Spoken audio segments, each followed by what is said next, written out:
Okay, so. Good. Well, it's a bit tedious.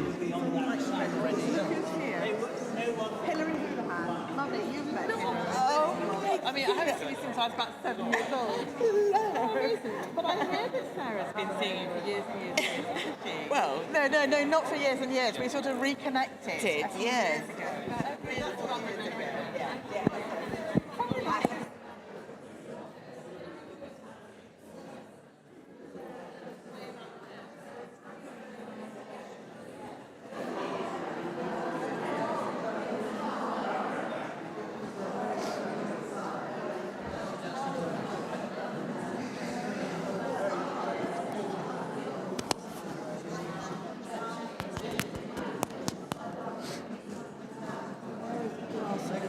Oh, thank you.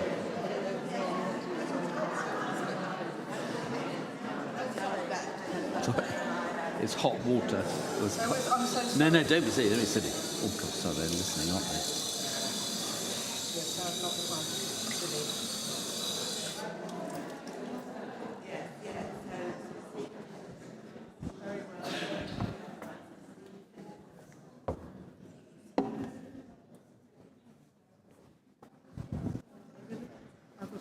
Notice to give and housekeeping to do. Good afternoon, everybody, and an enormously warm welcome to you all for turning out. It was a lovely sunny afternoon.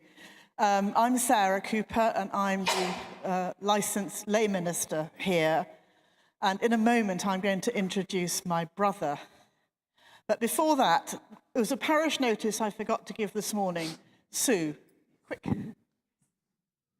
Hello, just very quickly, a lot of you know that Thames Philharmonic Choir rehearse here every Tuesday, and we have 4 scholars a year. Some of you came to their last recital here, which was the 5-year anniversary of the scheme, and enjoyed it.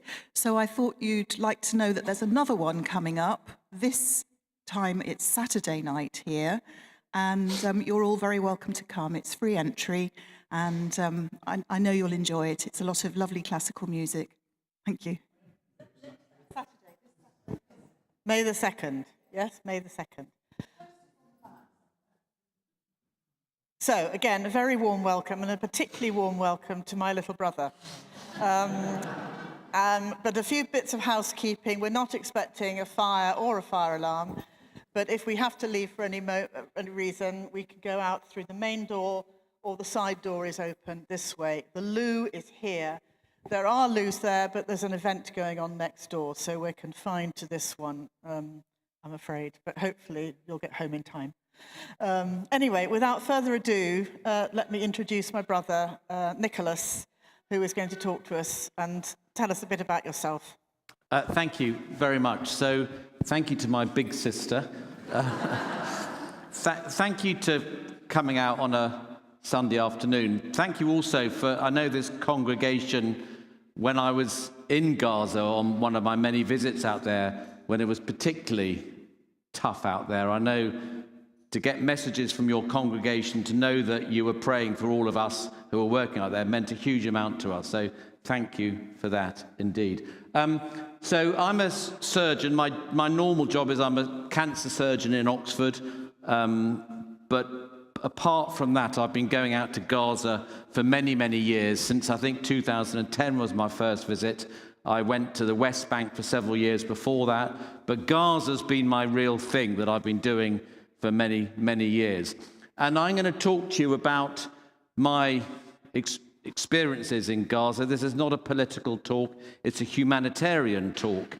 But you cannot completely separate politics from it. So there's a few references to the politics out there, but this is at heart, at core, it's a humanitarian talk, and it's based on my eyewitness testimony of what I've seen over many years, but particularly what I've seen in the last 2 years since the awful events of October the 7th, and it's my own testimony.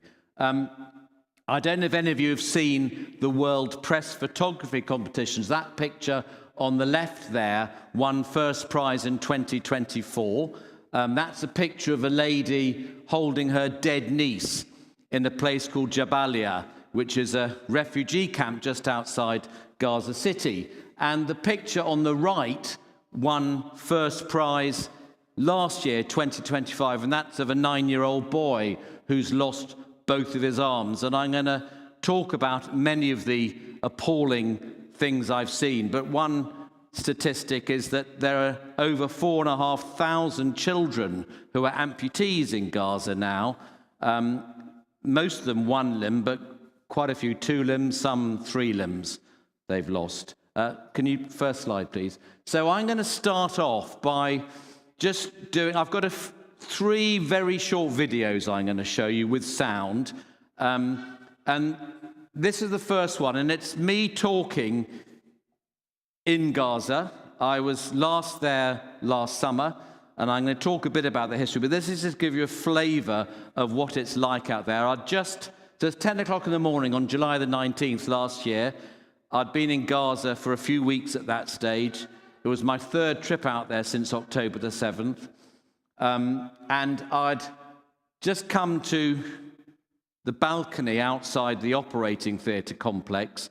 We'd been down in the emergency department dealing with yet another mass casualty, and I'm trying to find space to operate on someone who's been shot by an Israeli soldier, been shot in the abdomen, and he's bleeding badly from his liver, and I'm trying to find an operating theatre to operate on him. Next, press forward. So it's Saturday the 19th in the morning. I'm back on the balcony of the top floor of the hospital where our accommodation is, and I've just been down in the ER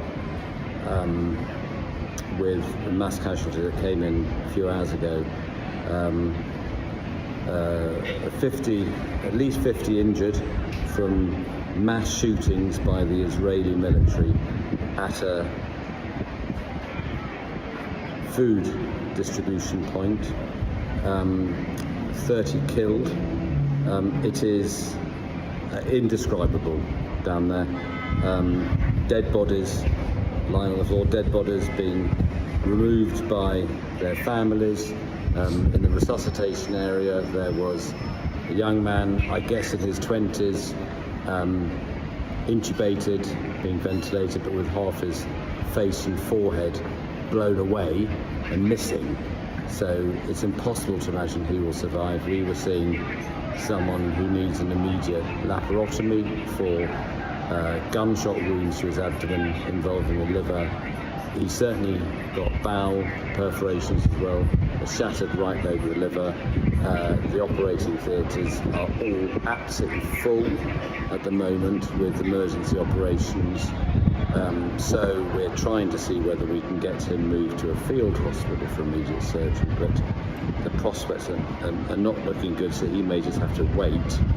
And clearly, every minute he waits, his risk of dying escalates. Looking around me in the resuscitation room, there were young teenage boys lying on the ground with bullet wounds. There wasn't a particular pattern today. It all seems to be a mixture of head, chest and abdomen. The floor is covered in blood. People having chest drains being put in, lying on the ground. Words cannot describe what I have just seen. I couldn't take any photos or videos. The tension levels are so high that it would have been totally inappropriate. But I've just come back up here. We're trying to work out how we can do this in urgent laparotomy. And leaving ER, coming through the waiting area, to get to the staircase to come up here again, at least 4 families walked past me with dead bodies of their children. Awful. Just indescribably awful. Next slide.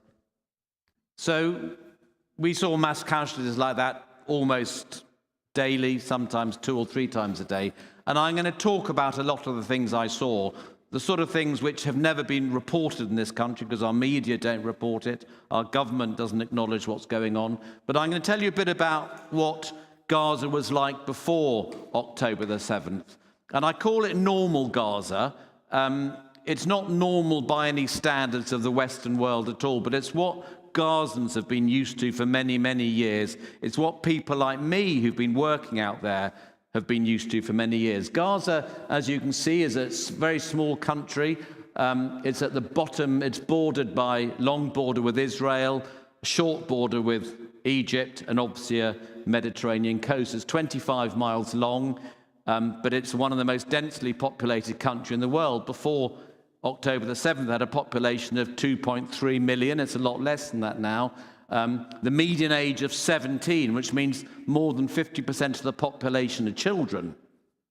High poverty, high unemployment, and it's been occupied by Israel since 1967 and blockaded by Israel for 16 years. And it's been variously described as a large prison or concentration camp. And whether or not you take issue with that terminology, what lies behind those terms is the undeniable fact that 99.5% of the population have never been allowed to leave Gaza. They are indeed imprisoned there.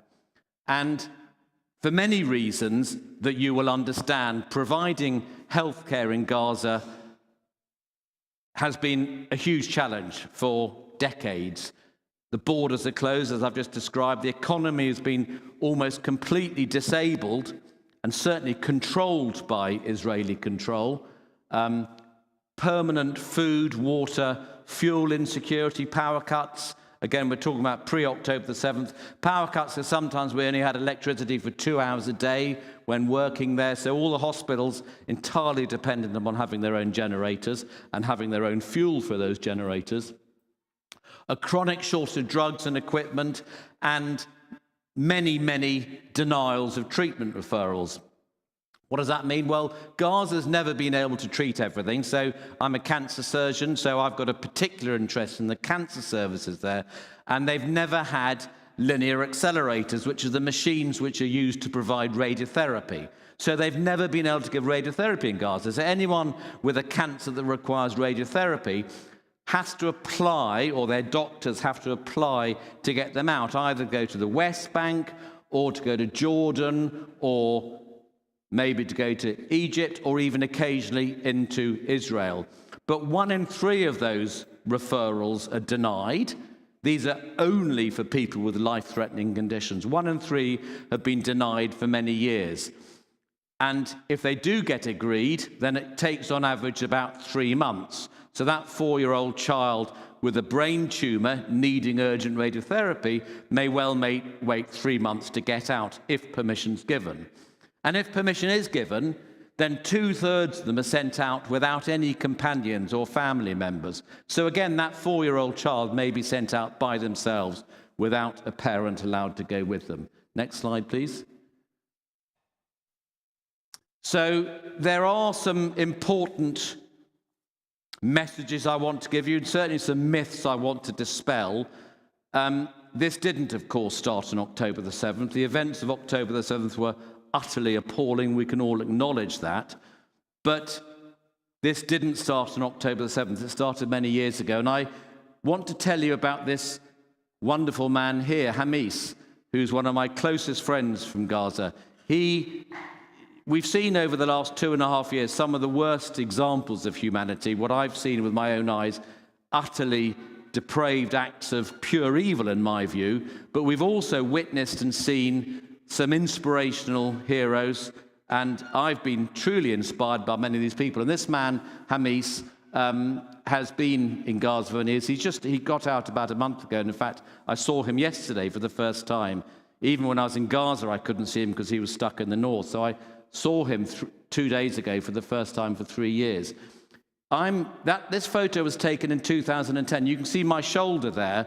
And he used to run this hospital called the Al Wafa Medical Rehabilitation Hospital, a really beautiful hospital, which was for neuro rehabilitation for people with severe head injuries or severe spinal cord injuries, predominantly from war trauma, not exclusively, but predominantly from war trauma. And I visited it in 2010 and 2011, 2012, a beautiful, beautiful hospital. And it was destroyed. It was bombed in 2014. there was a 50-day military assault by Israel on Gaza called Operation Protection Edge. I tried to get in during that time. I couldn't get in then, but I went in about 3 months later. And this is a photograph I took of Hamis standing where his office had been in that hospital, and it was completely razed to the ground. So the Israeli military have been destroying hospitals in Gaza for many, many years. And the main thrust of what I'm going to talk to you about today is the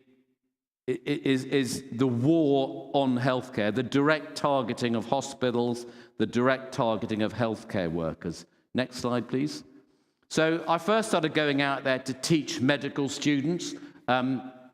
I take a team of doctors from Oxford every year and have done so for 15, 16 years, where we go out for a week and teach medical students fairly intensively for a week. And I take a group of surgeons, physicians, pediatricians, obstetricians. Next slide, please.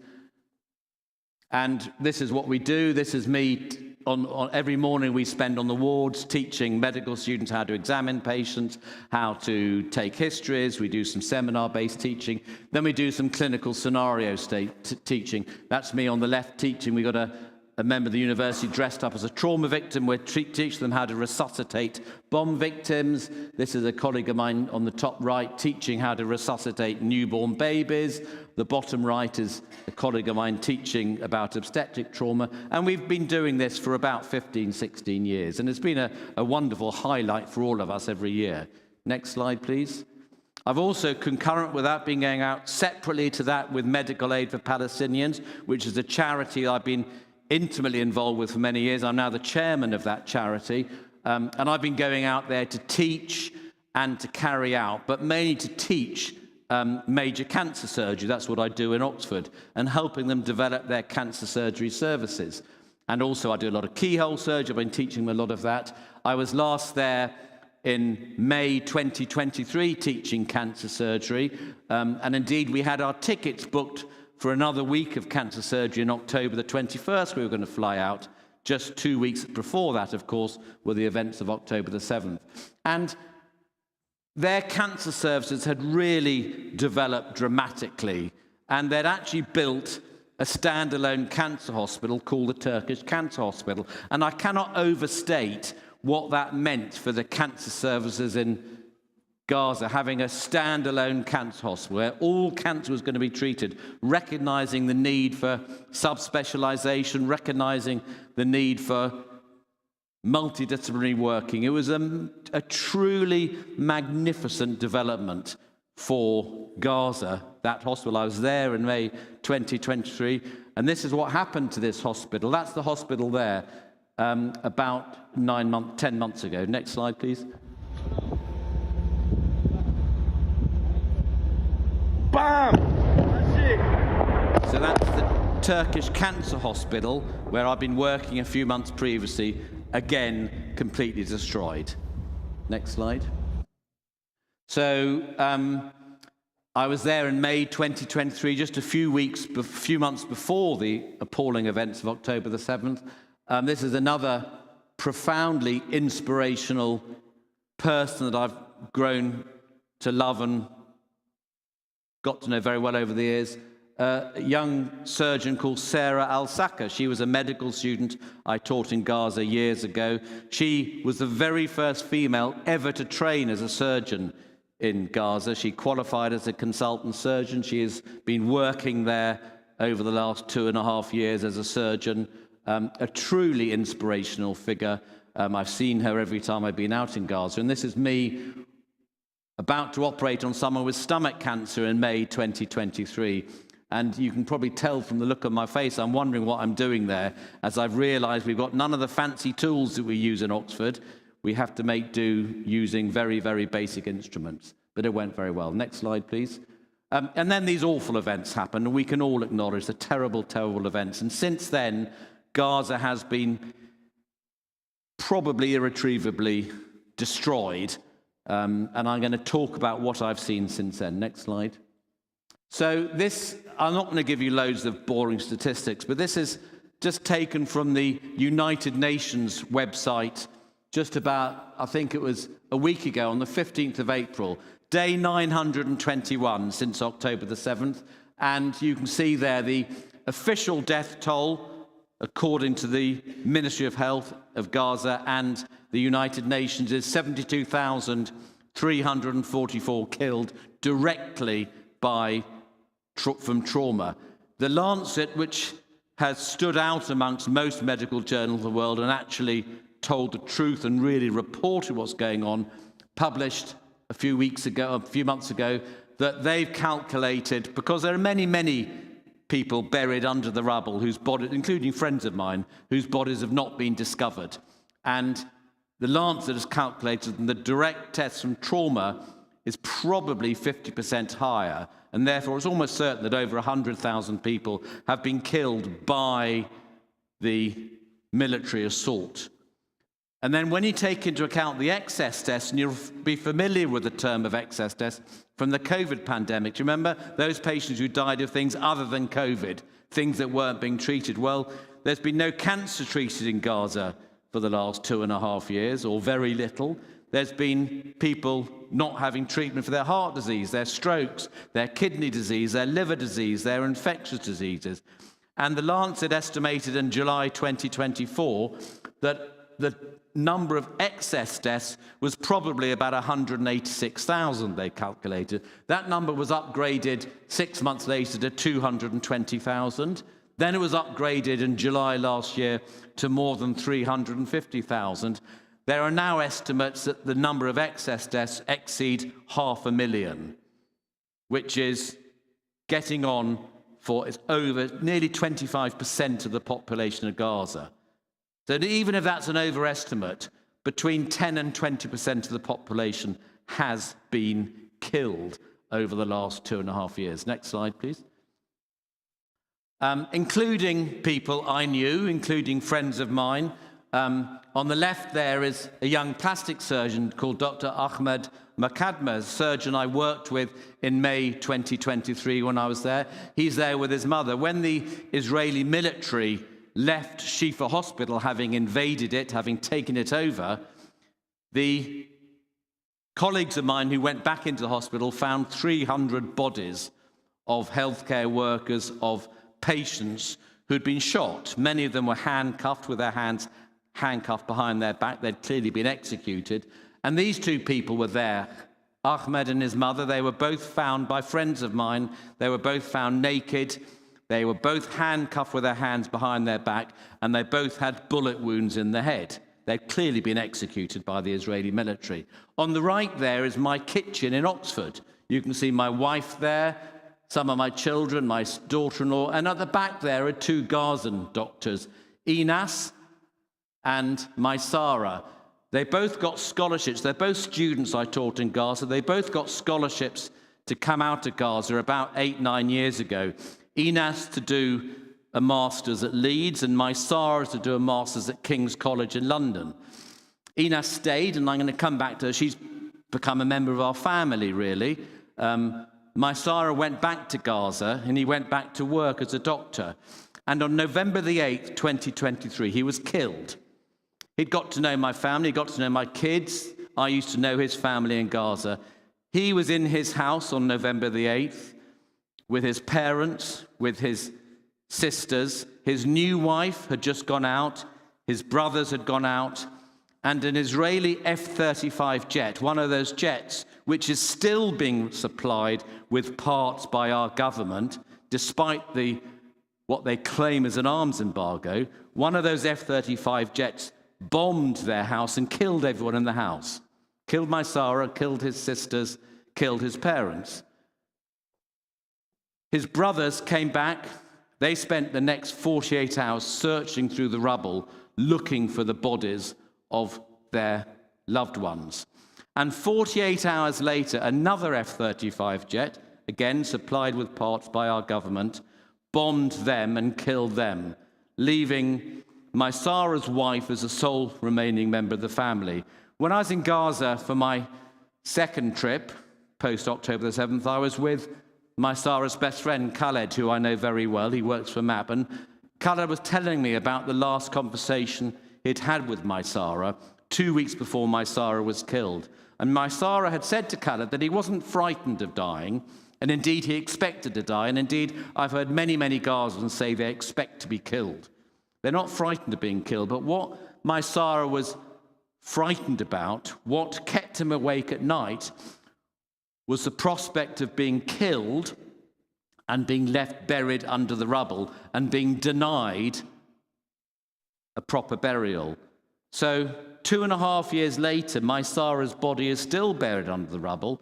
It's still not been discovered, and he's still been denied a proper burial. And there are, of course, many, many thousands like that. Next slide, please. So this is a paper that I've contributed to, and we're just waiting for it to be published. If you're a healthcare worker in Gaza, you're 3 times more likely to be killed than if you're a civilian.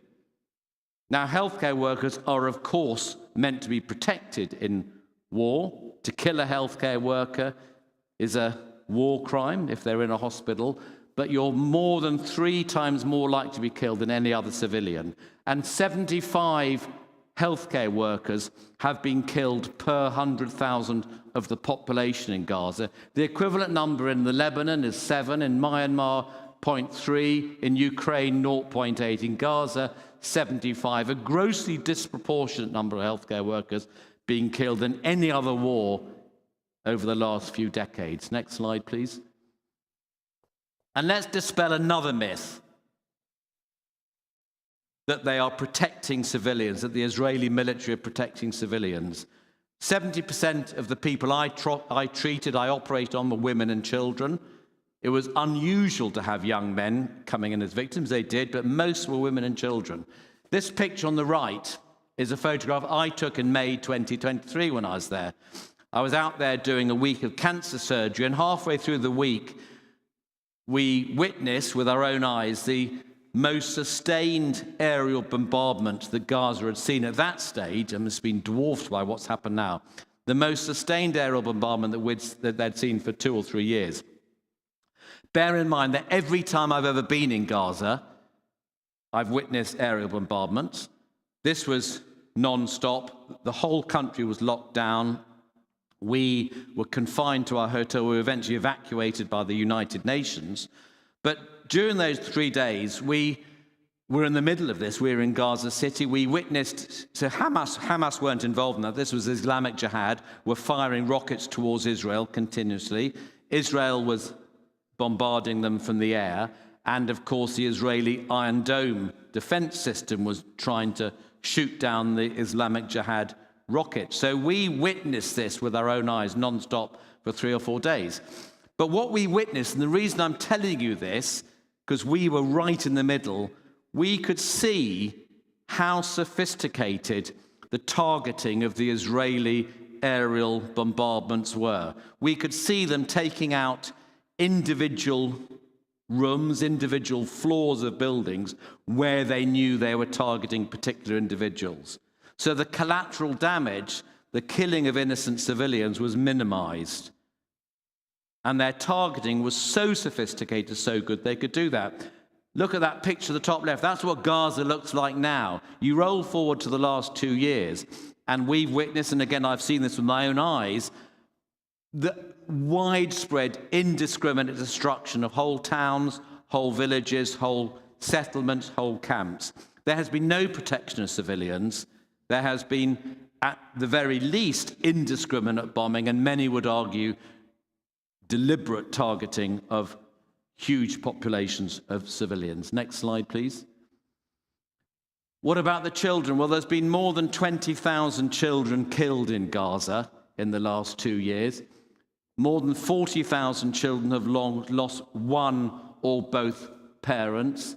There are more than 4,500 child amputees, and an acronym that we all used out there when children came in as part of these mass casualties, and we didn't know who they were. They were labeled as WCNSF, Wounded Child, No Surviving Family. That graph on the right was drawn originally in November 2023, and at that point, there were 136 children being killed every single day in Gaza. Now, that number's come down. I've estimated that average over the 26 months or the 24 months prior to the supposed ceasefire was about 30 to 35 every single day. On March the 18th last year, when the ceasefire was broken, there were 174 children killed in one 24-hour period. More children have been killed in Gaza than all the conflicts in the world over the last 6 or 7 years. But remember that figure, 30 to 35 children killed on average every day for 2 years. The equivalent number in the Ukraine war is 0.7. The equivalent number in the Iraq war was 0.6. In Syria, 2. In Afghanistan, 2. In Gaza, at least 30 per day. Again, completely disproportionate compared to other conflicts in the last few years. Next slide, please. So I went in, these are photographs from our top left, the very first time. I was very privileged to be asked to lead the very first emergency team that went into Gaza at Christmas 2023. This is in Rafah, we just entered. They've got a famous sign there called I Love Gaza. This is with some of my colleagues. If you look at that map, the first couple of trips I went on, we went from Cairo across the Sinai Desert into Gaza. They invaded and destroyed Rafah on May the 6th, 2024, and subsequent to that, we've had to go in through Amman and then through Israel. Going through Israel and then going across the border into the red zone, through the highly militarized zone, we had to wear all the body armor and helmets to get through this very dangerous area. New slide, please. So this is a typical scene in an operating theatre. This was Al-Aqsa Hospital, where I spent a couple of trips, a few weeks at a time.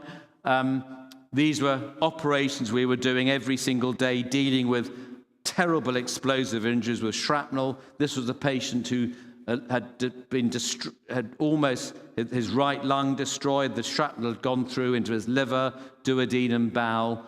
He survived.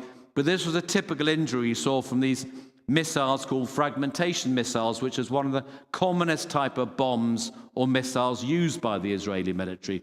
And these are bombs which consist of thousands of minute pieces of metal, which become white hot when they're released. We didn't see any victims who'd been within 200 or 300 meters of these bombs because they were all killed by the shock wave and then by the shrapnel. So we saw people who'd been several hundred meters away, and they came in with multiple shrapnel wound injuries from these you never saw the shrapnel, or very rarely saw the shrapnel, sometimes 1 or 2 millimeters white hot, but tearing through all the internal organs and causing the most catastrophic damage. Next slide, please. These are typical scenes from the emergency rooms I was working in. That selfie video I played at the beginning, that's what these scenes were like. You can see the blood on the floor. There are dead bodies in the waiting areas. There are children having chest drains being put in on the ground. Appalling scenes. Next slide. And this is a day that I will never, ever forget. There were many days like this, but this was the first day I'd experienced like this. It was in January, the beginning of January 2024, my first trip there. And I'd been operating, and I came down to the ED because there was a mass casualty and there were dead bodies lying on the ground outside. And the triage process, the process of prioritizing who you can treat first, had collapsed because there were so many trauma victims and so few healthcare workers that it totally overwhelmed the capacity of the hospital. And I went in there, and the first thing I saw in the waiting area of this hospital was a blanket covering. You can see there in the top, this laser doesn't work very well. That's me there, and that's a blanket. There's a 6-year-old boy under that blanket. We found out later his name was Allah. The first thing I saw, he was barely alive. The first thing I saw was a big hole in the side of his chest. You could see his lung, which had collapsed. He was sucking air in, and that is a rapidly fatal condition unless it's treated. So we picked him up very rapidly, took him into the resuscitation room, which is that picture on the right. Now, in that resuscitation room, there were 4 or 5 patients in there, but there was only one trolley. And on that trolley was that boy who's now lying on the ground with a bandage on his head. He'd been brought in 3 hours previously and he had a catastrophic, non-survivable head injury. His brain was exposed. He wouldn't have survived in London. He wouldn't have survived in Oxford. He was never going to survive in Gaza. He wouldn't have survived anywhere. So all you can do with that is keep them comfortable and let them die peacefully. They wrapped his head in a bandage, but he was being very slow to die. He was still breathing. We had to pick him up, put him on the ground, so we could resuscitate that little boy on the table. We did save his life. You can see us there, we're putting a drain into his chest there. That's me at the top there.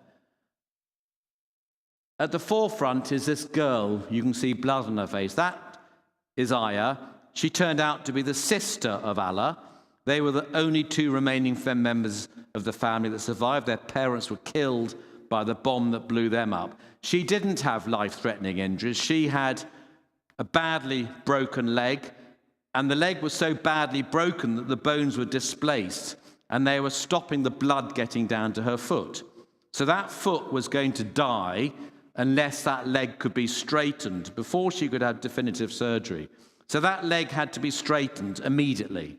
Now, this was a day in Al-Aqsa Hospital where we had run out completely of all pain relief. We had no pain relief to give anyone that day. Most days were like that. So this little girl had to have her leg straightened by one of the orthopedic doctors with no pain relief at all. And every time I tell this story, I can still hear her appalling screams as that leg was straightened. Next slide, please. Asil was a 28-year-old lady I operated on. She was a victim of an explosion. She had bad liver and spleen injuries.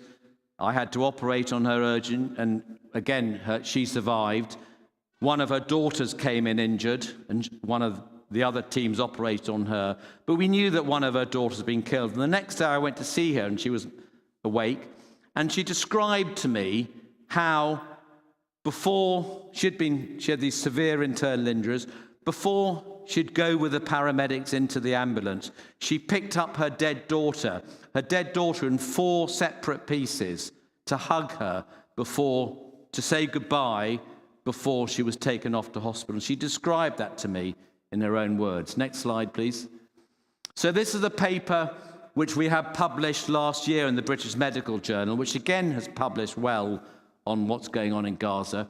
And quite a few of us who'd been in Gaza had described all the different injuries we were seeing. You can see on the right, the majority of the injuries we operate on were shrapnel injuries, but we saw a lot of gunshot wounds. And in my last trip, we saw many, many gunshot wounds, and I'll come back to that later. But what we described repeatedly were examples of explosive weapons being used in areas of dense civilian populations. Injuries from weapons which were designed specifically to cause as much damage to a human body as possible. And the injury profile we described, and this is the main thrust of this paper we published, the injury profile we described, the pattern of injuries was a pattern that's normally only seen in true war situations, when you've got soldiers fighting soldiers. This pattern of injuries has never been previously described in a large civilian population. And what we witnessed was, to us, very, very clear evidence of a systematic targeting of civilian populations, such that we saw the pattern of injuries which has only previously been described amongst war combatants. Next slide. We saw many novel weapons being used. On the top right there is a drone. It's called a quadcopter. It's 4 fixed wings. They hover. They have cameras on them. They have guns mounted on them. They are remotely controlled from Israel, and they're flown all over Gaza. We saw multiple gunshot wounds, many of them driven by artificial intelligence, but they were driven into hospitals. They were driven into the operating theatre. One of them was remotely driven into the operating theatre of Nasser Hospital, and that drone shot my friend in the chest. He survived, but he was shot in the chest by one of these. So we saw multiple injuries from quadcopters. And We saw many examples of what is now called hybrid warfare, combining both conventional warfare with cyber warfare, mass starvation, disinformation. We saw the quadcopters. There were dogs who were trained. They had cameras and guns strapped to their backs. I've taken very detailed audio and video testimony from one nurse who was shot by one of these dogs who were trained to go into the hospitals with cameras and with guns on their back to shoot people. Chemical weapons, the use of white phosphorus, I didn't see that, but some of my very close friends witnessed this. This is illegal, using white phosphorus as a chemical weapon, but multiple examples of that. So-called vaporizing missiles, these fragmentation missiles, and of course, multiple targeting systems used by artificial intelligence. Next slide. So the healthcare system's been completely disabled. No electricity, hospitals entirely reliant upon fuel. If they run out of fuel, there is no power for anything in the hospital. If there's no power for the ventilators, then patients on the ventilators die. If there's no power for the incubators, then the babies in the incubators die. And you may remember a story from about 15 months ago when the Israeli military took over, invaded Al Nasser Pediatric Hospital in Gaza City.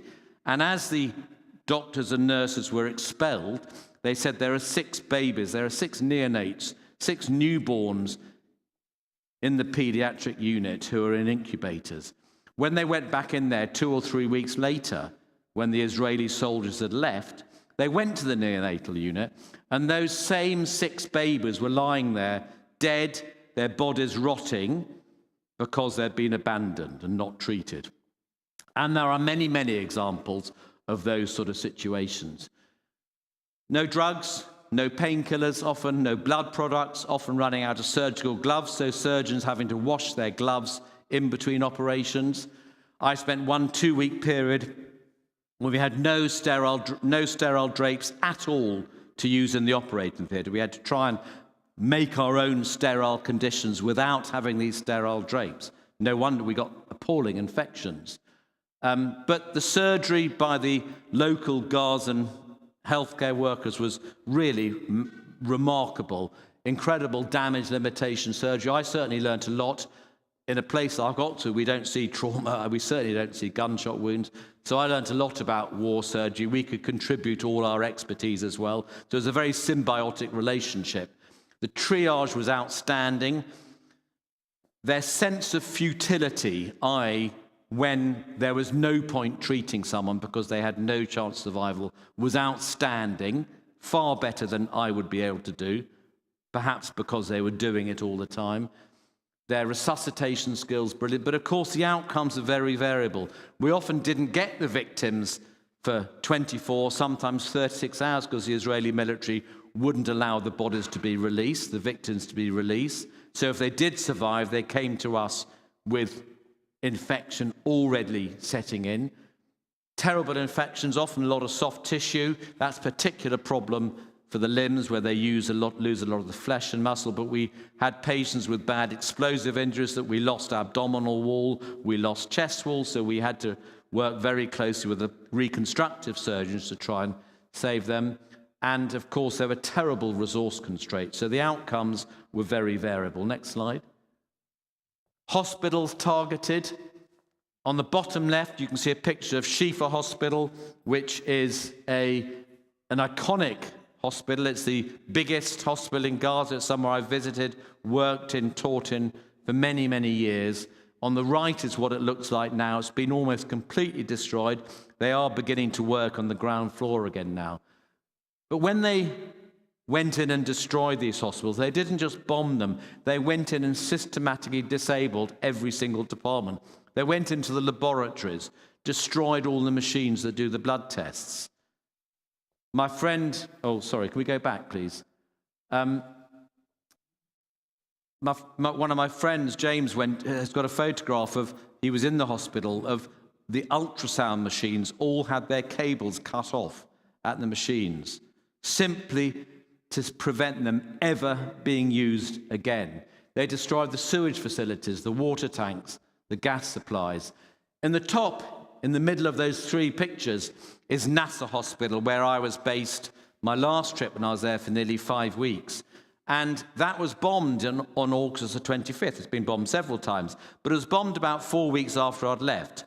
And so last year, and you may remember, it was in the news on the BBC reported it, not particularly accurately, you won't be surprised to know, but they did report, and they talked about, and there was one of the Israeli spokesmen talking about how they'd had intelligence that there were Hamas militants masquerading as journalists, and that's why they bombed them, but it was well away from all the clinical areas. So it was a targeted bombing of Hamas militants. Well, that's what they bombed, the 4th floor. Well, on the 4th floor, that's where I lived for 5 weeks. Our accommodation was 5 meters away from that. That's where the intensive care unit is. That's where the operating theatre block was. They killed 20 people. Some of them were journalists. 3 of them were medical students who I'd been teaching 4 weeks previously. That's me there teaching those medical students in that same place. And 3 of them were killed by that bomb. Next slide, please. On the picture on the left is a big hole in the wall of the intensive care unit at Al-Aqsa Hospital, where the Israeli military attacked that hospital. I was operating in the operating theatre immediately next door to that. We had to then evacuate the hospital there. On the right there is the house I was living in for my first trip, in a safe house. Subsequent trips, we lived in the hospital, just on the ground in the hospital, because it was too dangerous to live outside. But that first trip we lived there, 2 weeks after I left, another team of doctors was in there. The Israeli Air Force bombed that. So they've been targeting houses where UK doctors were living. 2 weeks previous to that, I was living in that house. Next slide, please. I don't know if many of you saw this film, Gaza, Medics Under Fire. It was commissioned by the BBC, but in their cowardice, the BBC then refused to show it. So Channel 4 took it and showed it. It's still available on Channel 4 catch-up. And it's based on this document there on the bottom left called The Killing, Detention and Torture of Healthcare Workers in Gaza. And it's written by an organisation called Healthcare Workers Watch. If you Google that, you can get the whole document, you can read it. I think it's essential reading, it's very distressing reading. And it's written by 2 UK doctors who were part of my Oxford team I've been taking out for years, and 2 Gazan doctors. And it involved incredibly detailed evidence gathering, interviews, discussions with victims, their families, people who treated them, in some instances, members of the Israeli prison service as well. And what this document shows, and what this film showed, is evidence of systematic torture and abuse of Palestinian detainees. Multiple examples of male detainees specifically having their genitalia targeted, and particularly distressing for me as a doctor, multiple examples of Israeli healthcare workers at the very least ignoring that torture, but in some circumstances actually taking part in that torture of Palestinian detainees in Israeli prisons. Next slide, please. And one of them was this man here, Dr. Adnan al-Bursh, someone I knew, someone I was drinking coffee with in May 2023. And shortly before he was abducted by the Israeli military, he was quoted as saying that practicing medicine in Gaza has become a crime, and the penalty for saving people's lives has become detention and being tortured to death. And shortly after he said that, he was indeed abducted. He was taken to an Israeli prison. He was detained without charge. He was systematically tortured for several weeks, and he died under torture.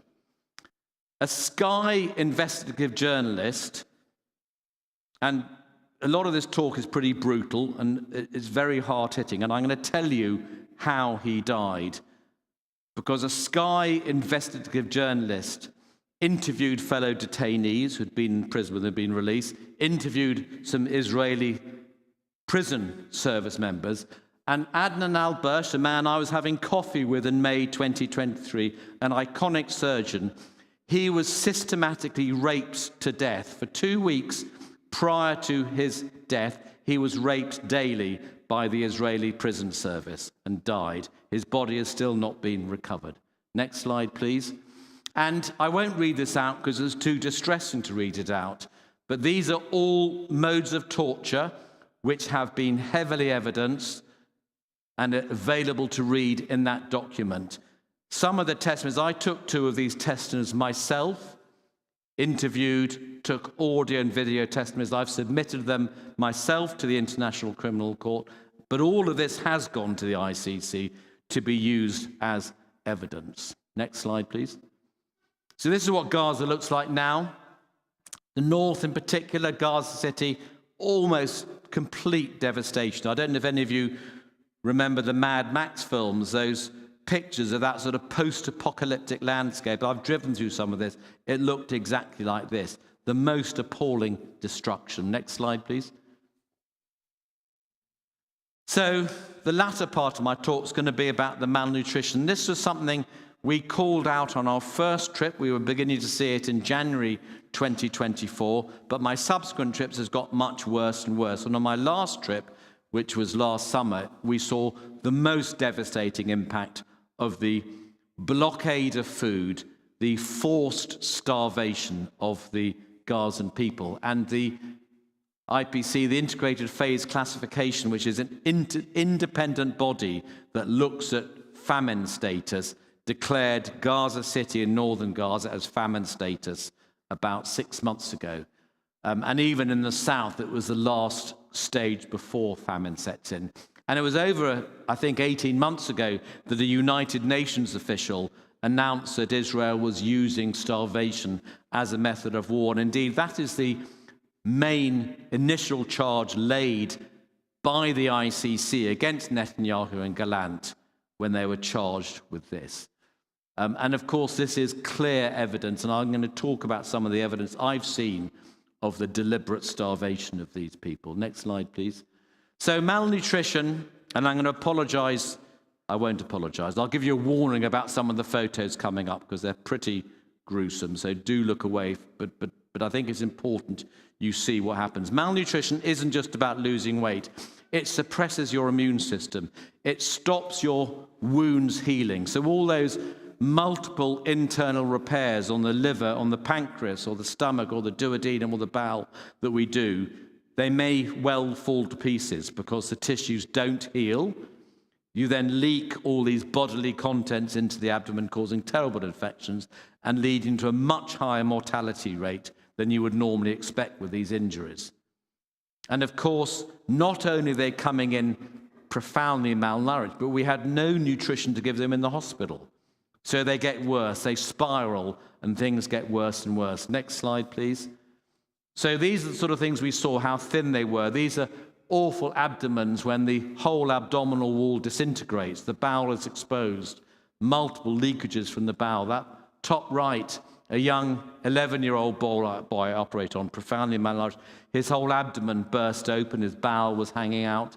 You can see these awful leakages of bowel contents coming out, all caused by malnutrition complicating the original war injuries. Next slide, please. And many of them die. These are patients of mine. This is Lama, my patient who I operate on. Her family gave me permission, wanted me to show photographs of her back home so that everyone could know what's happening. She died. Tala was a 16-year-old female. I didn't get her parents' permission, so I can't show the photographs. But they were both patients of mine, 16 and 18-year-olds. They both had explosive injuries, which were bad injuries, but they were both easy injuries to deal with. They were both injuries that, all being equal, they would have had a 95% chance of surviving. But they were profoundly malnourished when they came in. We had no nutritional support to give them. They both died. This is Lama in the middle. That's her abdomen on the left. We had no sophisticated dressing. She was leaking bowel contents out of her wounds all the time. She was lying the whole time in liquid bowel contents. We'd go and clear it up. We'd redress it. 2 hours later, it would be the same again. They both died under my care. They both died effectively of starvation by the Israeli blockade. Next slide, please. This is the most distressing case. I've been practicing medicine for 40 years now. This is the single most distressing case in my whole career. This was young, beautiful 11-year-old girl called Habiba, who came in under my care in July last year. She was a victim of an explosion. She was initially taken to a field hospital where they didn't quite appreciate her injuries. They came to us. The bomb had destroyed her lower esophagus. That's what I do in Oxford. I operate on the esophagus, the tube that goes from the throat down to the stomach, in the middle, behind the heart. That's what I do all the time. I spent the whole night operating on her, reconstructing her esophagus, and it went well. But she was not going to be able to eat or drink for weeks and weeks, so we had to feed her with a liquid type of feed, but we didn't have it. We wanted that stuff in the middle. That's what I wanted. We couldn't have any. We eventually got some 2 weeks later, so she had 2 weeks without feeding. By this time, she couldn't tolerate the feed, and she eventually died. She actually died after I got home to Oxford, and I got phoned about a week after I got back to say she had died. This was a preventable death. She was recovering from her surgery, but we couldn't feed her. And she was killed, effectively, by the total blockade at that point of any feed coming in. Next slide, please. When I used to visit Habiba in the intensive care unit, I used to see this little baby who was 7 months old. I'm not a pediatrician, so she wasn't my patient. But I used to visit her, and I used to go and talk to her mother. Her mother had been too malnourished ever to breastfeed. She couldn't produce milk, so little Zainab was totally dependent upon formula feed, and she was too weak to swallow, so she had a tube down her nose, and that's what she needed, was formula feed, that thing on the right. We'd run out of that. The Nasser Hospital in Khan Younis had totally run out of all formula feed.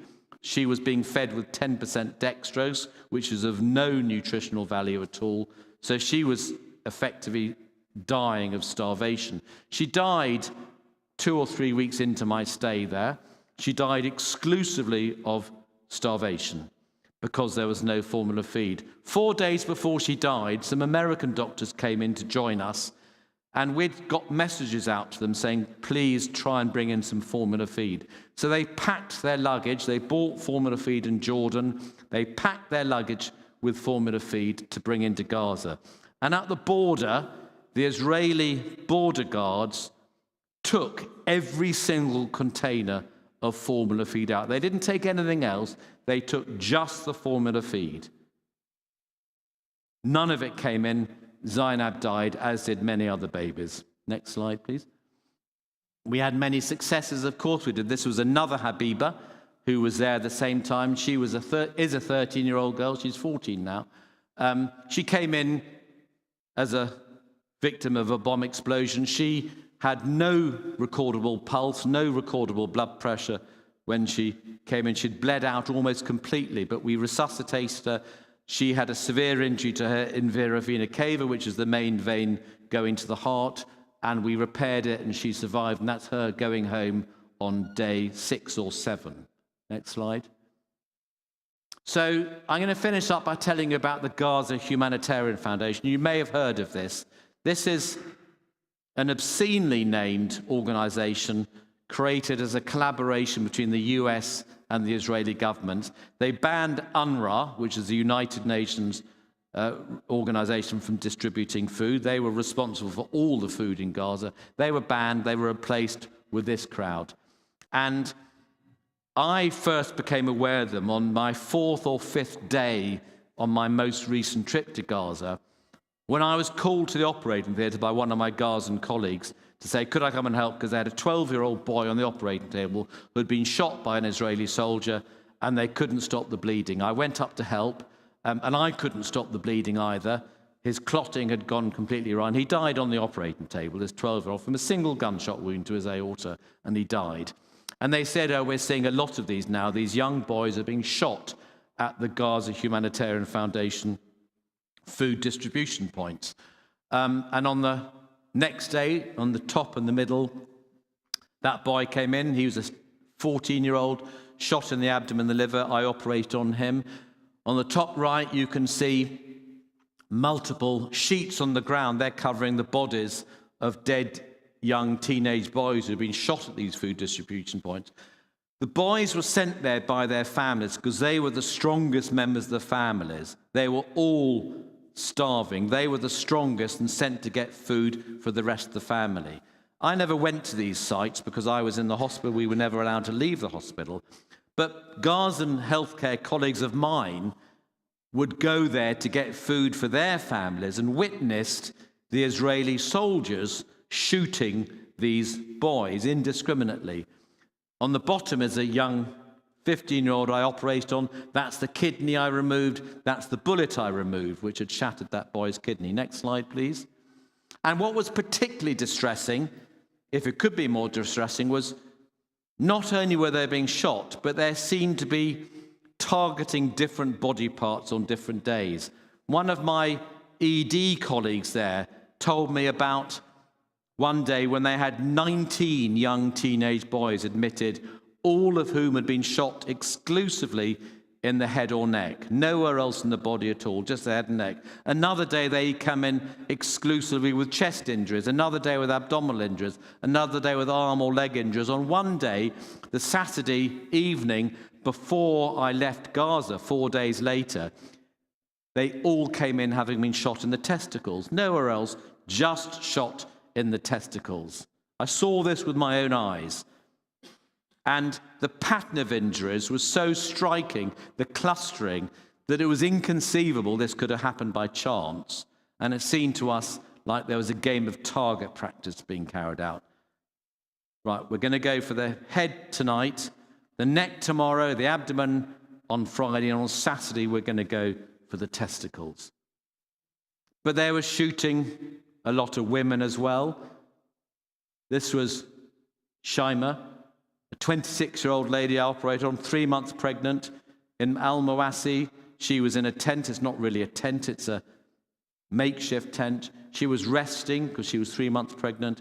These quadcopters were indiscriminately raining bullets down on all the tents, shooting everyone they can. She was shot in the abdomen. That's the bullet I removed from her abdomen. It missed her pregnant uterus by about an inch. It destroyed a lot of her bowel, which I had to remove. Next slide, please. This is Malak, a 28-year-old lady. She had a 7-month-old child. She was breastfeeding. She was resting in a tent. She was shot. And that's the bullet I removed from her abdomen. Next slide, please. So the evidence I've told you, and many of us who've been out there have shown this evidence to our senior politicians. I've shown it to politicians in Washington, D.C. I've shown it to politicians in our country. I've told our Prime Minister, I've told our cabinet ministers what's going on. Many of us have done that. We've shown them photographs. We've written to them describing what we've seen. We've sent a dossier of photographs and case histories of what we've seen. And this is some of the things that have been described. Third comment down from an American doctor. Gaza was the first time I held a baby's brains in my hand, the first of many. And look at the bottom comment. Every single, so 90 doctors wrote to the US government, about 15 in the UK of us wrote to our Prime Minister, but every single one of us had witnessed, sometimes on a regular basis, pre-teen children who came in having been shot in the head or the chest or the abdomen. These were not collateral damage. These were deliberate shootings, beyond doubt. Next slide, please. So the United Nations Commission has declared this as a genocide. It's something that is very, very clear to those of us who've been out there. You do not need to be an international lawyer to know that what is happening out there is very clearly genocide with ethnic cleansing. Next slide, please. And Gaza has been completely failed, in my view. It's been failed by our governments. It's been failed by our media. I would recommend anyone who's interested to read that book, Complicit, by the journalist Peter Oborne. It is a brilliant book, and it summarizes how our government and how our media has failed Gaza. And The Lancet, which, as I said earlier, has reported brilliantly on much of this, that bottom in the middle, on the front page of The Lancet a few months ago, it stated that most medical and surgical societies have remained silent. And staying silent whilst pretending to be neutral is a form of complicity. And you can apply that to universities, to many institutions. You can apply it to hospitals in our country, certainly to our government as well. Next slide, please. So there was meant to be a ceasefire on October the 11th. Certainly the killings have reduced, but since the so-called ceasefire, it's been violated nearly 2,000 times now by Israel. That figure's out of date. Over 800 Gazans have been killed since the ceasefire. More than 100 children have been killed. Babies dying of hypothermia. None of the aid, or very little aid, still getting in. Not a very small proportion of what they were contracted to supply when there was a ceasefire has gone in. And more than 30 NGOs have now been banned, including mine, MAP. Most of the mainline NGOs have now been refused entry to go in. So the numbers of foreign doctors being allowed in there is a small proportion of what was going in for the last year or two. So you don't hear anything about Gaza in the press now, nothing about the West Bank, but the need for activism, the need for advocacy has never, ever been greater, in my view. Next slide, please. So there are many considerations. The recovery of the healthcare system, the recovery of Gaza it's almost too great a task to imagine. Clearing the rubble will take many years, but again, all these chronic diseases, cancer to be treated, and of course, don't forget the profound mental health problems that I witnessed in all my colleagues over there who've been out there for 2 years. Next slide, please. So everyone can do something. You're doing something by listening to me today. You can do further by telling people what you've heard. Spread the word. Make sure people are aware. Now you've heard this, go and see your local MP. Make sure they understand what's going on. Make sure they put pressure on the government to do something about this. You can donate to MAP. You can donate to other organizations. You can talk. You can march. This is my wife and daughter who are avid marchers. They're always out there protesting and vigiling and marching. And I really believe this. I think many, many people will be found out to be on the wrong side of history. Whether you're sitting in St. Margaret's Church in Putney, whether you're a journalist, whether you're a doctor, whether you're a politician, whether you're anyone in the street, every single one of us, I think, will be defined by how we have reacted to events in Gaza. And many, many prominent people and organizations, in my view, will be found to be on the wrong side of history. Next slide, please. So I'm going to finish up by talking about some of the emotional things I've experienced, because I think it's very important to talk about that. And you're probably wondering, why on earth is he showing a picture of the Queen, and why on earth is he showing a picture of Jason Statham? So I don't know how many of you listen to Desert Island Discs. So go and listen to it tonight. There's one of the episodes with a surgeon called David Knott, and that's David Knott on the right.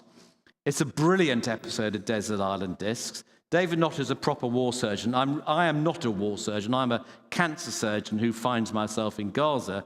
Gaza's my expertise, not war surgery. David is a proper war surgeon. He goes to every conflict there is. Lots of trips to Syria. And he was invited to lunch at Buckingham Palace. And he was sitting next to the Queen. He tells this story in his book called War Doctor, War Surgeon, and he describes it in Desert Island Discs. And he describes it much better than I possibly can, so listen to it, but I will tell you. He was sitting next to the Queen at lunch, and the Queen said to him something like, "What was it like in Syria?" And he opened his mouth to reply, and he suddenly realized that he couldn't talk. And he realized that if he tried to talk, he would just burst into floods of tears. So he remained mute. And the Queen, being that magnificently empathetic lady, realized what was going on and said, "Come with me." And they went and got some dog biscuits and they fed the corgis. And David describes how he then, in his words, got his act together and then started telling her what it was like in Syria. But I tell you that because this is a man who's been in multiple war zones, and he talks very openly about how he has been devastated emotionally and has had a huge amount of psychological counselling and help. So we're moving on to Jason Statham now. Now, I've never given a talk about Jason Statham before, and I don't normally watch Jason Statham films much. And if you haven't watched a Jason Statham film, they're basically a lot of gratuitous violence. He usually saves someone, the world, or his daughter or his wife or something, and there's a happy ending. So my last trip to Gaza, I was there for 5 weeks. I found it really, really tough. And I minimize that compared to what my Gazan colleagues go through. But coming out of Gaza, I was desperate to get home. I hadn't seen my wife and family for 5 weeks. And we'd gone back into Amman in Jordan. We'd got a flight out the next day. I'm on the Royal Jordanian Airlines. And the entertainment system on there is really not very good indeed. And the only film I could find that was worth watching was Jason Statham. And I don't know what it's called, but it was, an hour and a half of violence. And then he saves his daughter's life. And there's a very happy ending. And I suddenly found that as this happy ending unfolded, I found I couldn't stop crying. Now, I've never, ever cried at a Jason Statham film at all. But I realized, God, I really am a bit sort of, badly affected by what I've seen in Gaza. So move forward to another 2 weeks. I'm operating in Oxford. That gory photograph is someone's esophagus. I'm operating on it. It's a keyhole operation on a young 19-year-old girl with a rare condition called achalasia. It's something I really specialize in, so I'm operating to get her eating again. And I'm doing this operation, and that's me operating on the left, and I suddenly have this flashback halfway through the operation that the last esophagus I operated on was Habiba's esophagus, the beautiful girl in Gaza. And 3 days before I was doing this operation, I'd got this phone call from my friends in Gaza to say that Habiba had died, and I'd been distraught by this. I'd cried. It was just awful. And I suddenly had this flashback to this little girl when I was operating on this 19-year-old, and I suddenly, in the middle of this operation, just started, I couldn't stop crying during this operation. I was working with a great friend of mine who's an anaesthetist. He realized what was happening. I got my act together. It didn't last long, and the operation was absolutely fine. But I say that to illustrate the really devastating effect witnessing these things has on all of us, and all of us have suffered in various ways. And that, again, I say that not to illustrate if it affects us when we're there for 4 or 5 weeks. Just imagine what those healthcare workers who've been there for 2.5 years are going through. Next slide, please. So I'm going to tell you a bit about what I've learned about dealing with emotional health, which I didn't think I'd need to learn all this, but I have. And I've had a lot of help from my wife, Fanula. So the first thing is listen to your wife, which I do most of the time. I took all she gives me lots of what I think are slightly mad supplements, but I took them all with me, and I took them all when I was out there. I learned how to rest. I always feel guilty if I'm not doing enough. My first few trips, if I went to bed, I felt guilty. I should be down there. But my Gazan healthcare guy said, no, you've got to rest. You've got to rest. You've got to rest when you can.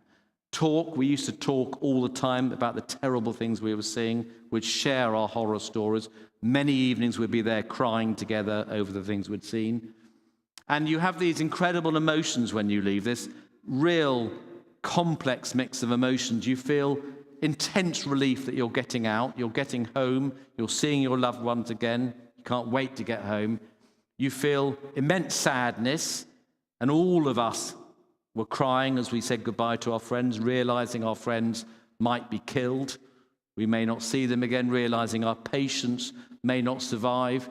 You feel this profound guilt as well, that you're allowed to go, but your friends can't get out and they have to stay there. And you feel this indescribable anger that our Prime Minister, our foreign secretaries, our politicians are complicit in this. And let there be no doubt, they are complicit in this. You feel incredible anger directed towards those people outside Gaza who are allowing this to happen.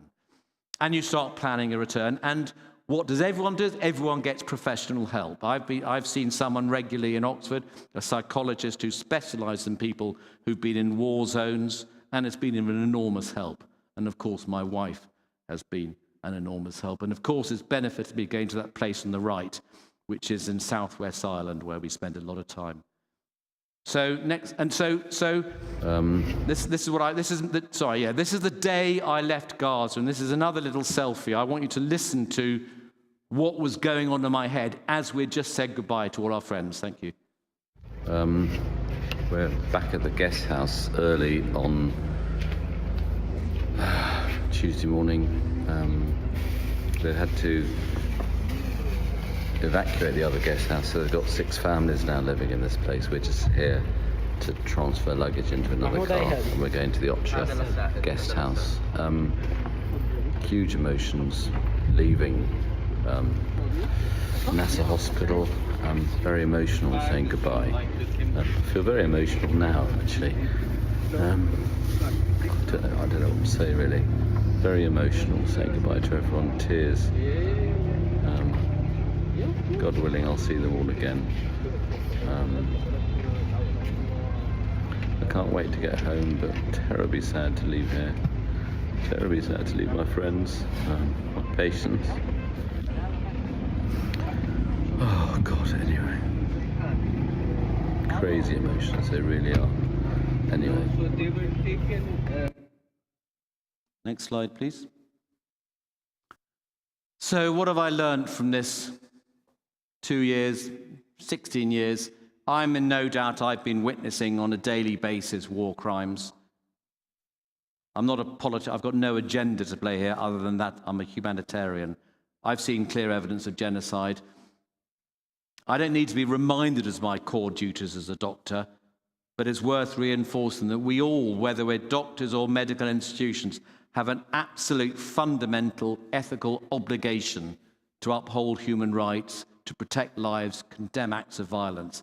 And I remain disgusted that our royal colleges, that our General Medical Council, that many of our medical associations, our medical schools, our universities, our hospitals have been silent over this.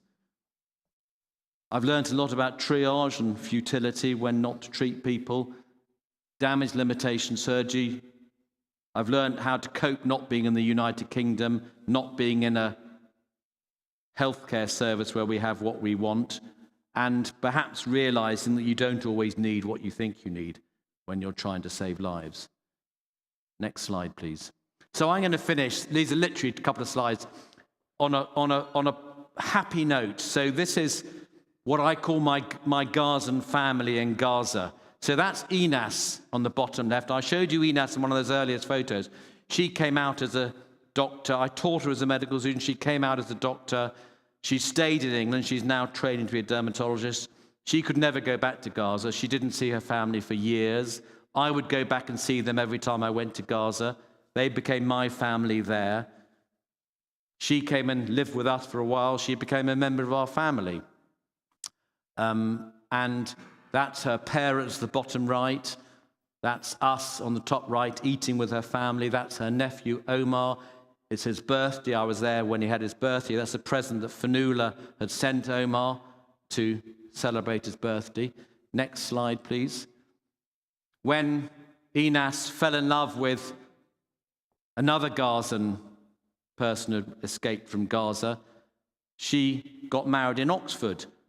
Her parents couldn't come, so her father spoke to me and asked me to give Inas away. So I gave her away at her wedding. When she became pregnant and when she had a baby, my wife, Fanula, was like her mother, helping her through all those sort of things. Her family have managed to get out of Gaza. They're now outside. They had to pay to get out. You can get out by bribing the officials. We ran a fundraising campaign and raised £40,000 to get their family out. And we've got a lovely video of Inas flying to Cairo, meeting her family for the first time for 8 years. It was deeply, deeply moving. Next slide, please. So I'm going to leave you with this photograph. These are heroes. These are people who inspire me. And as I said before, we've seen the most depraved, the depth. We've seen examples of the depths of humanity over the last 2 years, but we've also seen some of the most inspirational acts of humanity. And it's these people who spend their days, day in, day out, keeping us alive when we're out there. On the top right, that's me with Yasser, who's a Gazan who works for MAP. On the bottom right, Mahmoud, who I've known for 15 years, a great friend of mine. They, at one point, they literally look after us. They keep us alive while we are trying to do our job. In the top is Mohammed Ocker, a young Gazan surgeon who is a truly inspirational man. I talk to him still about once a week. He was the one that rang me when Habiba died. And we had very little food when we were last there. We had 1 bowl of rice a day. We had protein about once a week, maybe. No fruit, no vegetables. And I lost 8 kilograms in that month I was there. My colleagues, the Gazan colleagues, I know one of my friends lost 38 kilograms in the last year. A ridiculous amount of weight. On my last day, Mohammed, we'd been operating. He came up to the balcony outside our accommodation at about midnight and sort of beckoned me outside. And he had a paper bag with him. And he said, come with me, come with me. So I went outside onto the balcony, showed me, and he'd got some grapes. Now, I have no idea to this day where he'd got them from. I have no idea how much he paid for them. He said, don't tell the others. We're going to just have these, just the 2 of us. So we sat out there being very mischievous, sitting in the corner, having grapes. But these are the people who are the real heroes, the Gazans who cannot leave Gaza. They're still there to this very day, working day and night to save their... Next slide, please. So thank you for listening. MAP is a truly great charity, even though they're not allowed to get any of us lot in at the moment. They've got 120 staff, local Gazans working in Gaza. They still need lots and lots of money. But thank you very much.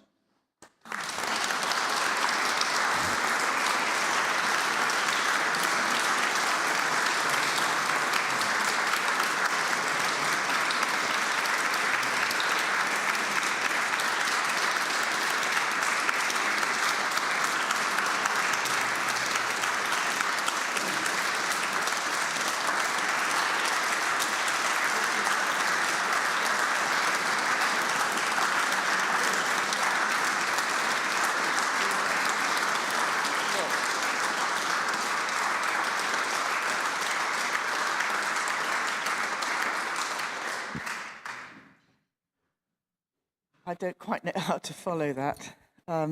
Nick, thank you so much for what you've done and for sharing so frankly your experience, particularly of the last 2 years. That has been harrowing for all of us to hear and to see. And I've got loads of questions, but I'm sure other people may well have questions to ask. I will bring the microphone round. Nicholas, have a glass of water, please. Yes, I will. After that. We will also do a collection for medical aid for Palestinians. We have a sum up machine at the back of church.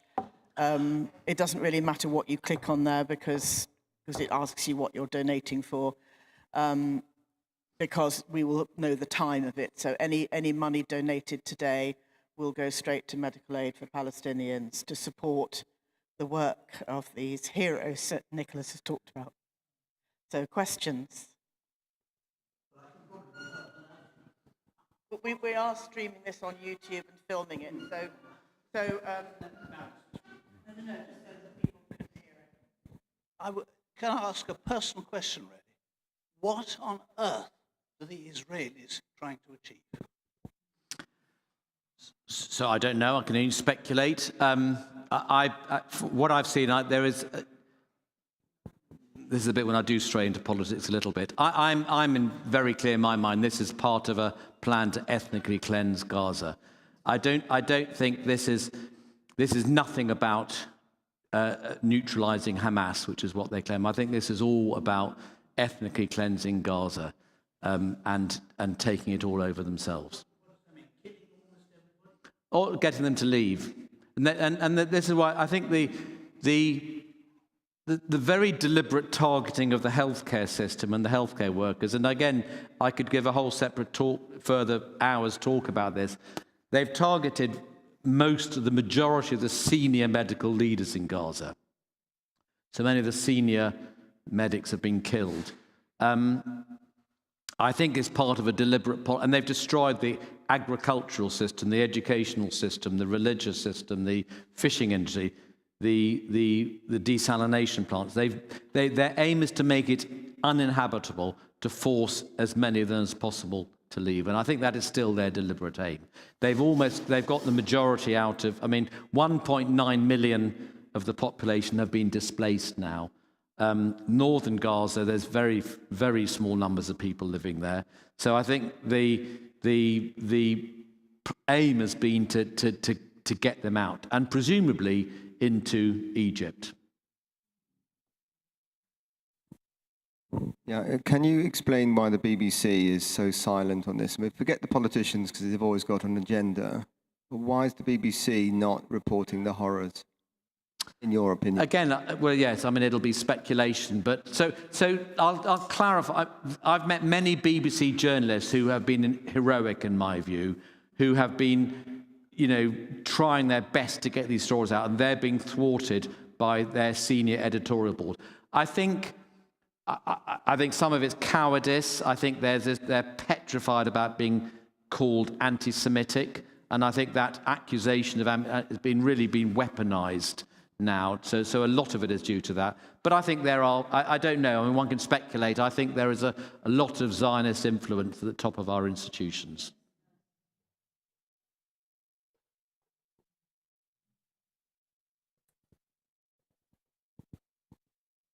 I'd probably say a lot more in private, but I also wanted to ask about this. You say what we can do here, apart from donating what we can, march, etc. We are marching. I've marched many, many times, and we have a government that is passing laws, not basically limiting any freedom of speech. They're arresting people. The other day, the March on Earth Day, I met a series of people who are 70 years and above who'd been arrested for holding placards. What can we do? This is, it really is important that everybody acts on this and says. And I think it does make a difference. One could very easily argue it doesn't make enough of a difference, and it's been very slow. But the massive support on the ground, the marches, and that's why I said earlier on, and putting pressure on your MPs. The reason why I think that our government has, their rhetoric has changed. I don't think their actions have, but the language has changed, and I think that's entirely because of pressure from backbenchers. There are a lot of MPs who are really working very hard trying to get the government to pay attention, and I think what we can do is talk to our MPs and tell them what you've heard tonight, and say, and I'm not saying they're necessarily going to be motivated by their morals, but they might be motivated by losing votes. So I think we need to put pressure on the MPs. I did invite our local MP, Fleur Anderson, today. Obviously, she wasn't able to come. I also invited Sarah Olney from Richmond, because we're pretty close to Richmond, and she's my MP. But sadly, she's not here either. Tony. I guess you're speaking tonight to people who are pretty sympathetic to your point of view.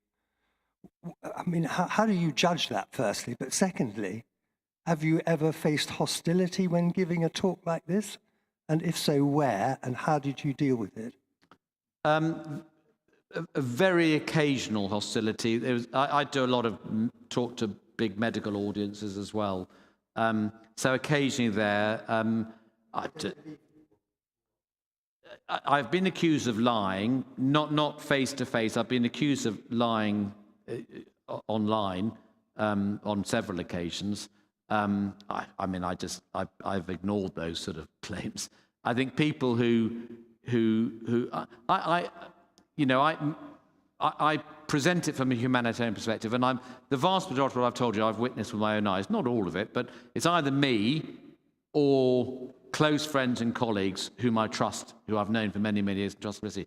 So I state facts. I say, I will sometimes give my interpretation of my opinions, what it means, but the predominance of what I do is stating facts, and that's what I stick to. So if people try and challenge it, I will just make it clear these are not debatable issues. These are things which we've seen with our own eyes.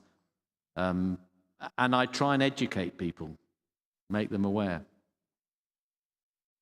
Yeah, another question.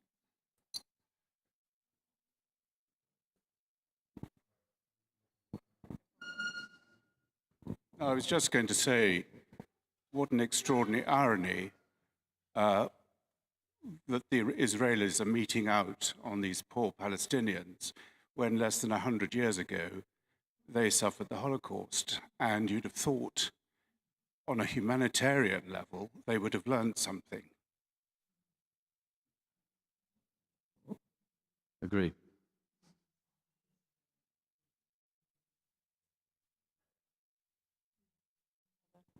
Any other questions? I mean, I should add, I've given talks to Jewish audiences who are clearly very angry and upset with what the Israeli government is doing.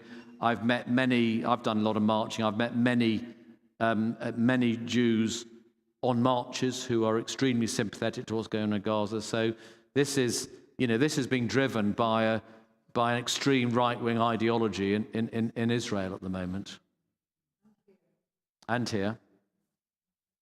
If I were representing the IDF, I would say the hospitals are being bombed, doctors, nurses are being tortured and killed because they're complicit with Hamas in some way. Have you seen any evidence of that? No, and I do get asked that quite a bit. I think that if you really interrogate those claims being made by the Israeli spokesman, there is no verifiable evidence behind anything that they say. And I'll give you some examples. So they will claim that take that NASA hospital bombing, for example. They claimed, and I heard the Israeli spokesman talk about it. They talked about the fact they knew there were senior Hamas militants masquerading as journalists there. I know that was a lie because I know who was there at the time. I know they said it was a non-clinical area. I know that's a lie because I was working there. I was there just a few weeks previously. So I've been in these hospitals for many weeks over the last 2 years, but I've been in these hospitals for many years as well. I have never, ever seen any evidence of Hamas militants in the clinical areas. I don't know what's happening in the peripheral non-clinical building 50 meters away. Yes, that might be a Hamas command center. I've no idea. But in the areas where I've been, and I've never, ever had any limited access at all. There's been no unrestricted access. I've been to every single square inch of those hospitals, and I've never seen any evidence of Hamas militants. As I say, I don't know what's happening in any tunnels underneath. I don't know what's happening in the outbuildings. But of course, they're not bombing the outbuildings. What they're doing is they're bombing the clinical areas. And those are the areas I've spent a lot of time in. And not just me, many, many other colleagues. And none of us have ever seen any evidence of Hamas militants. So I simply do not believe that. I'm very, very clear they are lying about that. They gave one example early on in this, I think it was October, November 2023, and they said when they first went into Shifa, and they showed a photograph of a big arms stash they had discovered as evidence of Hamas command center in the hospital. And they showed a whole load of guns. And the guns were next to an MRI scanner. Now, the notion that you would store metal guns next to the largest magnet in Gaza is really ludicrous idea. The second thing they showed about a week later was a tunnel. They said this is the entrance to a Hamas tunnel we've discovered, which leads directly underneath Shifa Hospital. And they showed a photograph of it. And I recognized it, and it wasn't a tunnel. It was a large ventilation shaft, which was right next to the hospital the hotel I used to stay in Gaza. And I recognized it because it was right next to the place. So I go back to what I was saying. They come out with these claims. I don't know about the tunnels. All I can talk about is what I have seen, but I have seen no evidence, none of my colleagues, any evidence of these hospitals being used as command centres. So I think there is a deliberate targeting of hospitals and healthcare workers for the reasons I talked about earlier, that they want to disable the whole infrastructure living there. And it's interesting, when you go to these hospitals, there are thousands, and I mean thousands, of displaced refugees living in the grounds, living in the hospital. I couldn't believe it when I arrived there in December 23 to Al-Aqsa Hospital. Every single square inch of the hospital was covered in refugees who'd moved in there. There were thousands of people there because they go to there. When they get displaced from northern Gaza and they go south, they go to the place they go to for place of safety is the hospitals, because they know they may need medical care. When the hospitals get bombed, when Al-Aqsa got targeted when I was operating there, we all had to be evacuated then. They all left, all the people left. They moved further south to find another hospital to get to. So there's a deliberate policy, I believe, of destroying hospitals as part of the ethnic cleansing of the land.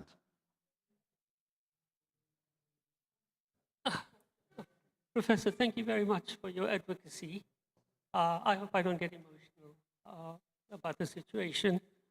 I'd like people to realize the 7th of October, what we need to ask is, where's the evidence of the things that happened?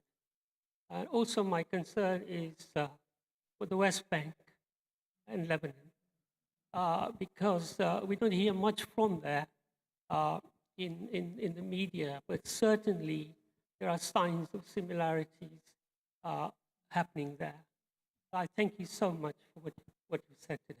I mean, I'm glad you mentioned that, because you're absolutely right. We hear nothing about the West Bank, but I've got colleagues. MAP, we've got a big team in the West Bank. We've got a team in Lebanon. I've been out in Beirut recently, and we're seeing the same things on a slightly lower scale at the moment, but we're seeing exactly the same things. How long do you think that the medical services in Gaza can hold out for, given the number of casualties, the destruction of the resources, but also there's a sort of generational issue of the numbers of people who can't be trained, and how is that? How long do you think they've got before they're unable to sustain any sort of? I think they'll carry on for the foreseeable future. So there is some aid getting, and there's nothing like enough aid. But when I was last there, there'd been no aid going in for 5 months, I think. There's still nothing like enough aid going in. But I think I do believe the pressure from the rest of the world is having an impact, and I do believe that that Israel will eventually be stopped from doing this. I really do believe that. You're very right to highlight the medical students. There's 2,500 medical students whose training has been interrupted. I just spent 2 days in London at a conference all about educating medics in Gaza, and there's a massive worldwide collaboration for those medical students. About 10% managed to get out, but 90% are still in Gaza. So there's a massive worldwide collaboration to do online teaching. And we would, when I was out there, we were teaching medical students there. It was remarkable. I actually spent one day running exams for medical students as part of their medical training. So there is a massive effort to continue educating the medics. I think that's a wonderfully hopeful note upon which to finish. Nick, thank you. Thank you very much indeed.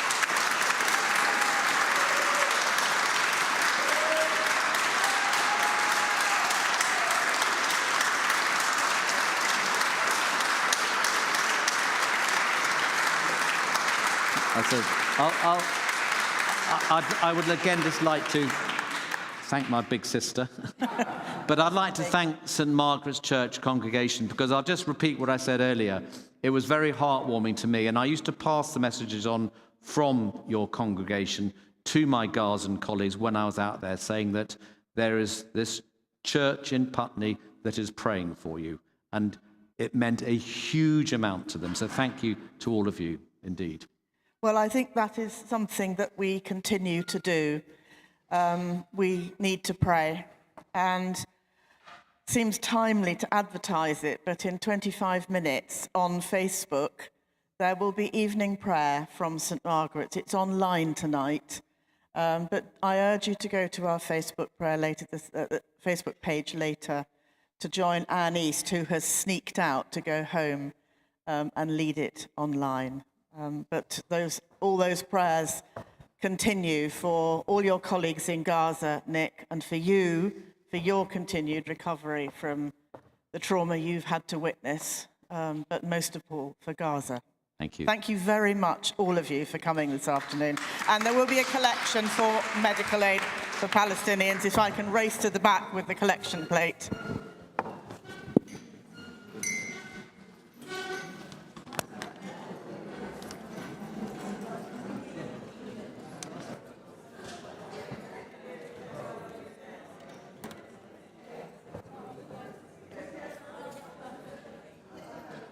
I know that.